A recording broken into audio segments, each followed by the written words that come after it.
পুনর্জন্মের আরও একটা আলোচনা তোমাদের সঙ্গে করে নিই এক্সট্র্যাক্টের। সেটা হচ্ছে, হঠাৎ পেছন থেকে প্রশ্নাহত হয়ে ফিরে তাকালাম। সেদিনের সেই অনুসন্ধিৎসু ভদ্রলোক। পেছন থেকে কি প্রশ্ন করা হয়েছিল তাকে? অনুসন্ধিৎসু কথার অর্থটাই বা কী? লোকটার এমন অনুসন্ধিৎসা যে ছিল সেটা কিভাবে বোঝা যায়? এরপর গল্পকথক সেই অনুসন্ধিৎসু লোকের মধ্যে যে কথাবার্তাটা চলে সেটা আমাদের কিভাবে বুঝিয়েছেন। আধুনিক বাংলা সাহিত্যের অন্যতম সাহিত্যিক শিবরাম চক্রবর্তী রচিত দেবতার জন্ম গল্পে আলোচ্য উদ্ধৃতি অনুসারে পেছন থেকে যে প্রশ্নটা করা হয়েছিল সেটা হচ্ছে যে ব্যাপারটা কীরকম বোঝা যাচ্ছে সে বিষয়ে। অনুসন্ধিৎসু কথার অর্থ অনুসন্ধান করার ইচ্ছা বা ইচ্ছুক সেই ব্যক্তিটি।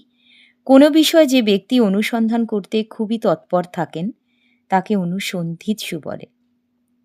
গল্পকথকে যাতায়াতের পথে যে বাধা সৃষ্টি করা পাথরটা সেটাকে তুলে ফেলার দিন থেকে ওই অনুসন্ধিৎসু ব্যক্তিটির অনুসন্ধিৎসা শুরু হয়। পাথরটা সম্পূর্ণ তুলে ফেলবার পর গল্পকথক দেখতে পান অসংখ্য মানুষ পরম আগ্রহ নিয়ে তার কাজ দেখছে। সবার দিকে তাকিয়ে তিনি জানতে চেয়েছিলেন কেউ পাথরটি নিতে কৌতূহলী কিনা। একজন এসে গল্পকথককে জিজ্ঞাসা করলেন যে তিনি দেবতার কোনো প্রত্যাদেশ বা আদেশ এরকম পেয়েছেন কিনা। গল্পকথক তাদের দিকে ফিরে তাকালেন, তারা যা ভাবছেন তা তো নয়। তারপর তিনি পাথরটিকে রাস্তার এক পাশে নিরাপদ স্থানে সরিয়ে রাখলেন। হঠাৎ একদিন তার নজরে এলো পাথরটার কান্তিতে চাকচিক্য এসেছে।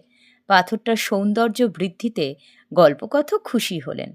আর তখনই পেছন থেকে অনুসন্ধিৎসু লোকটা জানতে চাইলেন ব্যাপারটা কেমন বোঝাচ্ছে। গল্পকথকও জানতে চাইলেন তিনি প্রথম দিন থেকে পাথরটা পাহারা দিচ্ছেন কিনা। কথায় কথায় ওই লোকটি কিছু অপ্রস্তুত হলেও নিজেকে সামলে নিতে পারলেন। আর এর থেকেই তার অনুসন্ধিৎসার পরিচয় আমরা পেয়ে যাই। এরপর সেই অনুসন্ধিৎসু কৌতূহলী ভদ্রলোক গল্পকথকের মধ্যে বা ব্যক্তির মধ্যে বেশ কয়েকবার দেখা সাক্ষাৎ হয়, কথাবার্তা হয়। অনুসন্ধিৎসু ব্যক্তি বারবার জানতে চায় যে পাথরটা কেউ নিয়ে নেয় কিনা বা নিয়েছি কিনা। নেয়নি তো? এ বিষয়ে তার একটা সন্দেহ জাগে। গল্পকথক জানায় যে যারা তার প্রতিদ্বন্দ্বী হতে পারত, সরকার বাহাদুর তাদের রাঁচির অতিথিশালায় পরম যত্নে রেখে দিয়েছে। তাছাড়া তিনিই যখন কড়া নজর রাখছেন তখন তো চিন্তার কিছু নেই। তারপর একদিন পাথরটাকে আর রাস্তার পাশে দেখা যায় না।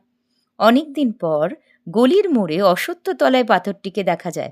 পাথরটিকে এমনভাবে পোঁতা হয়েছে দেখলে মনে হবে যেন শিবলিঙ্গ। পাতাল ফুঁড়ে উঠেছে। পাথরটা চারপাশে ফুল, বেলপাতা, আতপ চালের ছড়াছড়ি। সেই থেকে পাথরটার সৌন্দর্য, কান্তিও ফিরেছে। আর এ ব্যাপারে অনেক সেই ভক্তি সমজদার লোকের তো অভাব হয়নি। আজকের আলোচনা এই বিষয়টিকে কেন্দ্র করে। আবার ফিরে আসবো অন্য কোনো আলোচনায়। সবাই ভালো থেকো। ধন্যবাদ।